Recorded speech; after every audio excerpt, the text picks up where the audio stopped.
Dear students, let us talk about some specific aspect of the physics that is called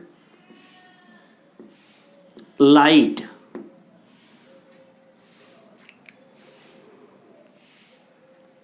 What is the light? What is the happening of light? What is the nature of light? How it travels?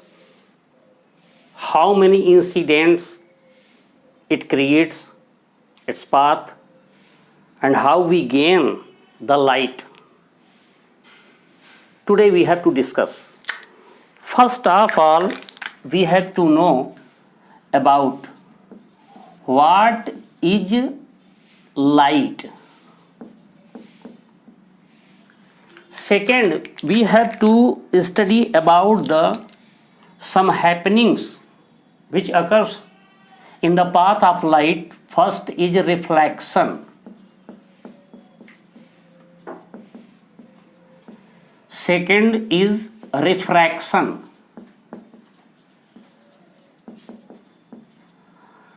And the approaching of light at any surface is called incident.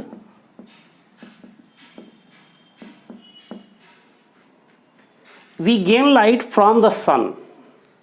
What is the happening of radiation of light from the sun? There is huge, enormous collection of hydrogen and helium gases within the sun. Then hydrogen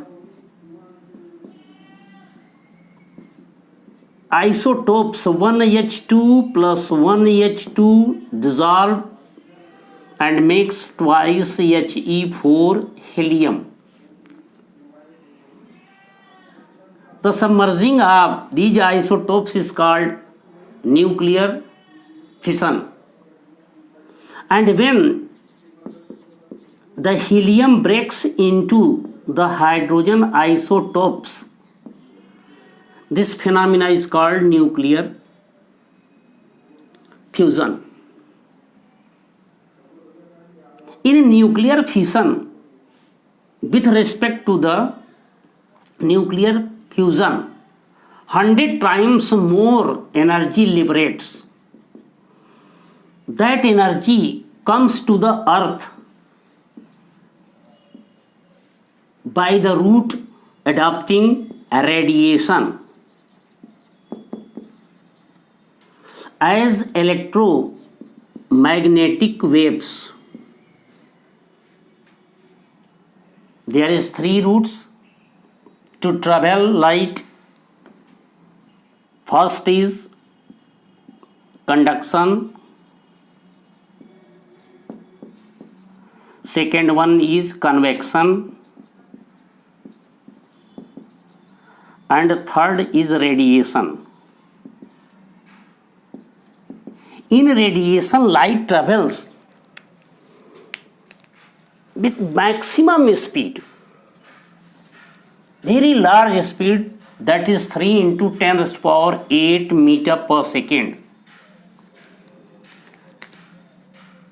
So the velocity of light in vacuum or air is given c is equal to 3 into 10 to the power 8 meter per second. And the visual spectrum of light, since we know that the beams which are radiating from the sun have different wavelength which reaches up to the earth. The midsection of spectrum 3900 up to 7,000, nearly 7,000 or 7,800 angstrom is called visual spectrum.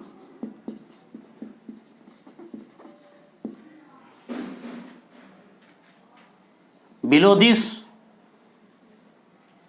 ultraviolet above it.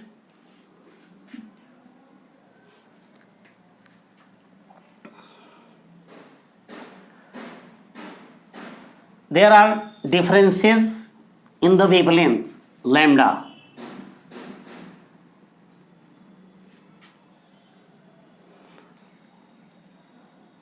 On reaching Earth, we have to utilize it in different path, different way, in different objects.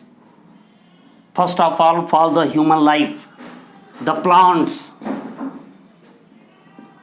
which have chlorophylls in their leaves, stem, roots, etc., absorbs this energy as photon and transform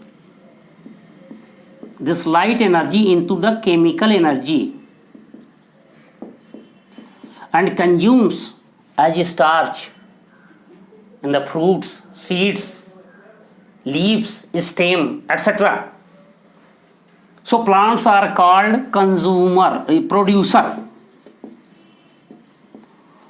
while the dependent, all carnivores, sporophytes, herbivores are called consumer. We are talking here about the incident of light. First one is reflection. When a beam of rays of light comes to any point of any reflected surface which is plane, then this rays is called incident rays, and the point where it strikes the surface is called incident point. If we draw a 90-degree perpendicular to the surface, that is called normal, then we can see that this light returns into the same side. That rays of light is called reflected rays.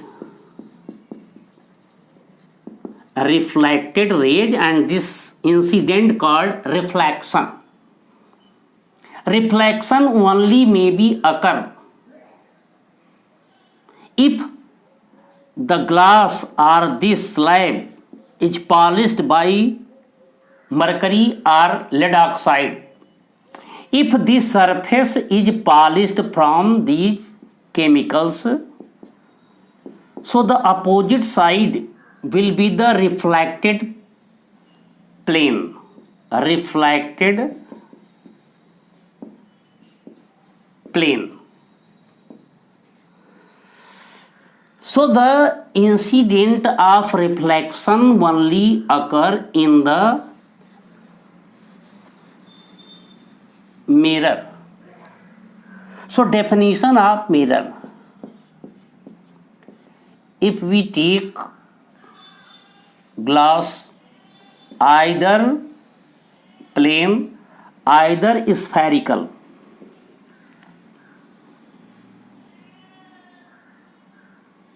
and polish one surface from mercury or lead oxide, then these objects acts as a mirror. So we can say there are two types of mirror. First one is the plane mirror, and second one is spherical mirror. The mirror which we use in houses, which is used by the women, girls, to look their face, that is called plane mirror. Its focal length is infinite. And second one is spherical mirror. The spherical mirror also of two types. On behalf of polishing the surface, if we polish this surface, is called convex mirror, and this is concave mirror. It has certain points.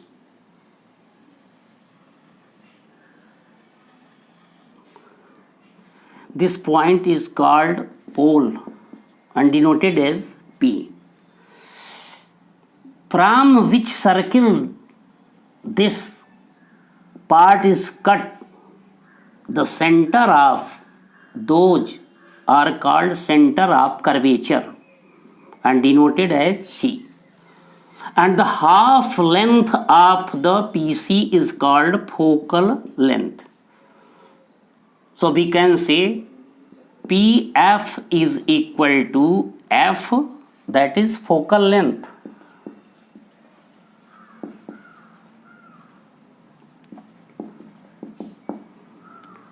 and that is called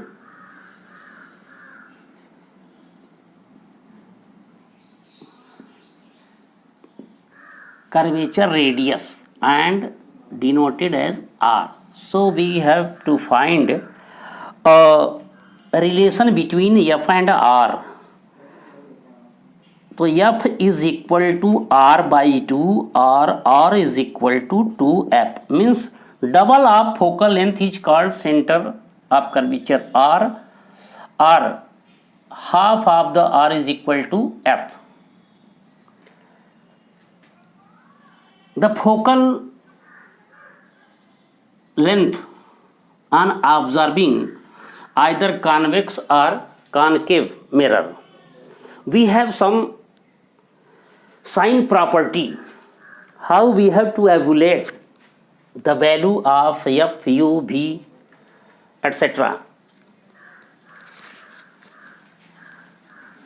So we have to put the mirror at the origin point of ordinates. We know that this is the x-axis horizontal to the origin, and this perpendicular on x-axis, y-axis. If we are putting here the mirror, then this point is called P, and here is C, center of curvature, and is the radius of curvature, F.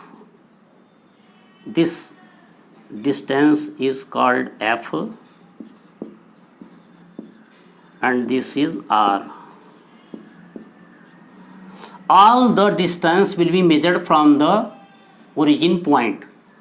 We know when we travel along this axis x, the value of x is positive, and along with this axis x, the value of x is negative, and from origin the upper length is y positive and in below y negative.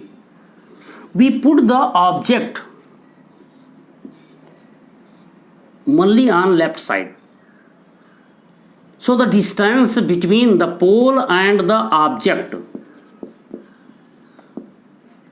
is always measured negative sign U, symbolic. And here is the focal length. So F is also negative. And the image will depend upon the formation of the position of object where it is put. If the image is formed in left of the y-axis, that will be measured in negative, and if right to the y-axis, that will be made positive. And in x-axis, we have to measure if object is of upward direction, means here, then O is positive, and negative depends.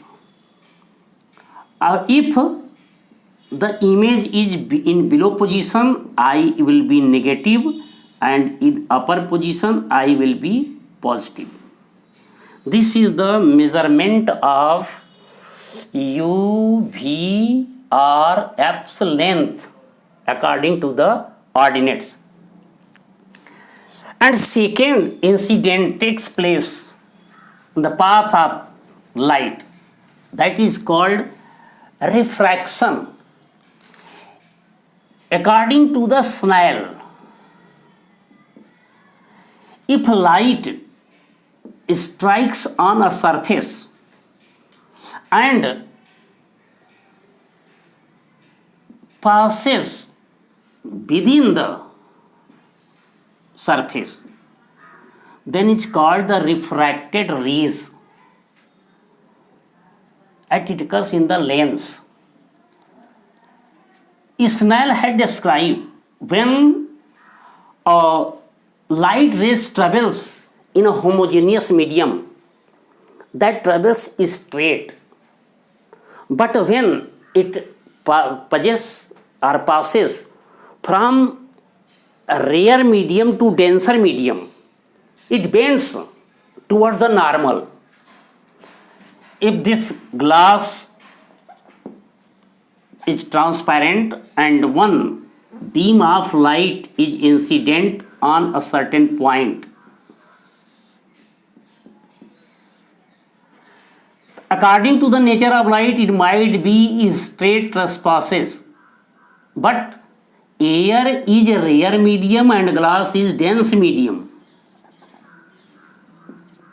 So light bends towards the normal and reaches up to the second plane of this glass slab. According to the nature, it might be on the right path, but it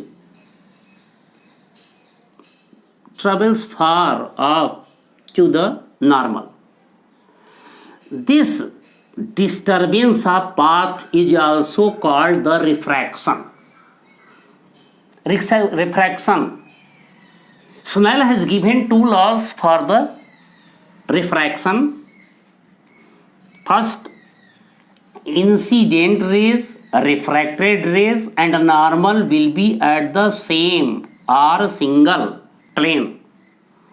And if incident angle is I and refracted angle is R,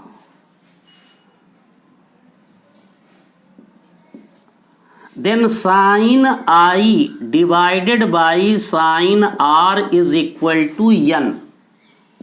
That is a constant value for a peculiar object.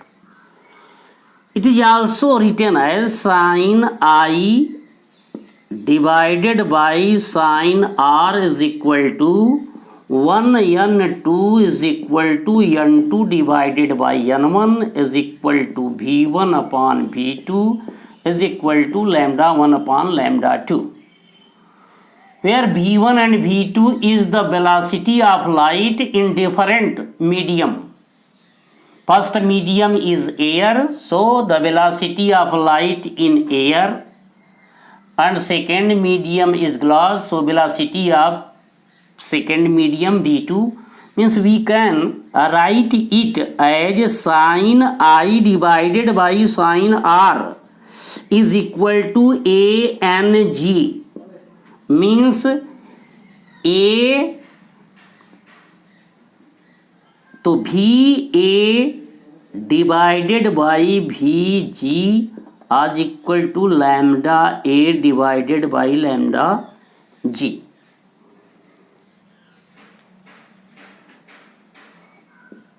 This is the relation between refracted index, refracting index, velocity, wavelength, and the incident angle and refracted angle. The reverse of the light's nature, that is called reversible effect. When light travels or enters from this end and exit from this place, so if another light rays is entered from this direction, that will travel from the same path. That is the reversible effect of light from rare medium to denser medium or dense medium to rare medium. In next video we will talk about some specific phenomena of light as polarization and disturbance or interference or superposition of light. Thanks.